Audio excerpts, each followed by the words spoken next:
Thank you very much.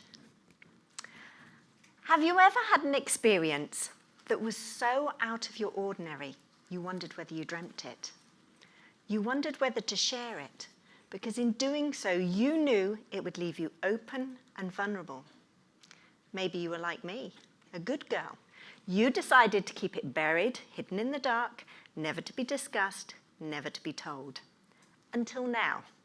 Now that you're in a room full of strangers, thousands of miles away from home, you decide that now's as good a time as any to share your story.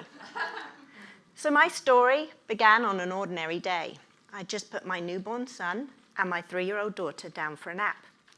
And as I walked up the stairs, I suddenly became aware of a noise. It was quiet to start, but gradually got louder and louder and louder.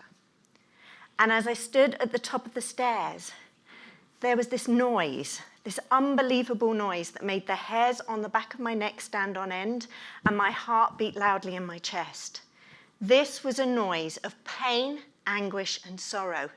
It sounded like an animal was being torn limb from limb. And as I stood there and wondered what animal makes that kind of noise and why is that animal in my home near my babies, I suddenly saw her. Standing in the doorway, there was my 3-year-old little girl, with a look of sheer horror, fear, and confusion going across her face, and a solitary tear rolling down her cheek. And it was in that instant, that very instant, as my legs buckled beneath me and I slid down the cold, hard wall behind me, that I realized that that noise, that sound, had been coming from my lips. It'd been coming from my mouth. It'd been coming from me. And as I sat on the floor, I could hear my baby boy crying in his bedroom. But I didn't have the physical energy to get up and go to him. So I just opened my arms and allowed my little girl to climb on board. And as I wrapped my arms around her and whispered words of comfort and reassurance, I'm wondering what on earth has just happened. Why was I making that noise? Why was that noise coming from me? Now she in turn showered me with love, kisses and hugs. And it gave me the physical energy I needed to get back up, take her by the hand, and go and get her baby brother. Now the afternoon continued as normal, an ordinary afternoon. We laughed, we played, we had fun. And all the time I'm sitting there thinking, why was I making that noise? Why was that scream coming out of me? This should be the happiest time of my life. Now looking back, it's quite funny, really. My soul knew exactly what I needed. I was a control freak. I was all about perfection, rules, regulations. Everything was executed with military precision. Although, to be honest with you, my husband will still say to a certain degree it is. My soul knew if I was ever going to discover my true purpose, I had to get out of my own way. I'd been brought up, like probably many of you, that I needed to be a good girl. I needed to follow what society had taught me, not go outside of the boundaries. I had to follow the norm. And that creative soul, that bit of me that wanted to fly high and experience all that life has to offer, that needed to be kept in a cage tucked deep within me. Now, thinking back, I had post-natal depression. I didn't realize it at the time. There was an internal battle raging on inside of me. Everything that I knew about myself had flown out the window. Everything that I thought about myself had disappeared. But we all have those moments where we wobble, where our world seems to unravel and we start to question absolutely everything. But isn't that the point? A world without contrast, how do we determine good from bad? A world without contrast, how do we determine the next step to where we're going?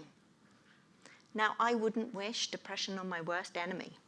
Neither would I wish any of my pivotal moments on anybody else. But I will tell you, it doesn't define me. What it does is it empowers me to use that experiences to help others. All too often I hear women say, I'm just ordinary. I have nothing to offer. But I got a little secret. We are all extraordinary women. Our life experiences, the way that we view the world, every person we bump into, every interaction we have leaves an impactful footprint, sometimes without us even knowing it. But imagine if we did know it.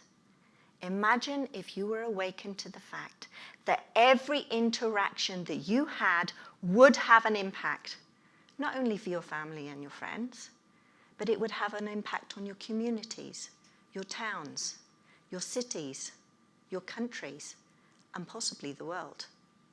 That those experiences that bring you fear at the very thought of sharing could actually bring somebody else hope, wisdom, and inspiration. That you could have an impact on the world. You could contribute to the world. That those experiences that you think make you small, in actual fact, it's completely the reverse. Your pivotal moments provide you growth. Your pivotal moments provide hope. Your pivotal moments impact on the world. Now, at the end of the day, as I've said, we're all extraordinary women. At the end of the day, we want to use those experiences to help others. It's down to us to use those experiences to help others. Cynthia Ocello once wrote, "In order for a seed to achieve its greatest expression, it must come completely undone. The seed cracks, the shell opens, and everything changes. To someone who doesn't understand growth, it would look like complete and utter destruction."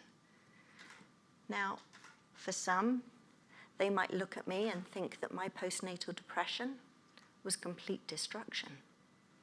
To a certain degree at the time, I felt shame, fear, and regret. It was something that I wanted to hide away and never share with anybody else.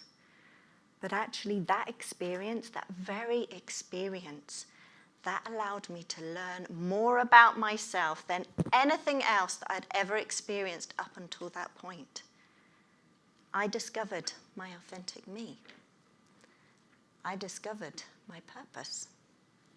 I discovered that all of those experiences that we want to hide and tuck away and never show, those are the ones that you need to show.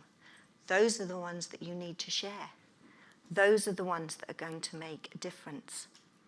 So it's your time, right now.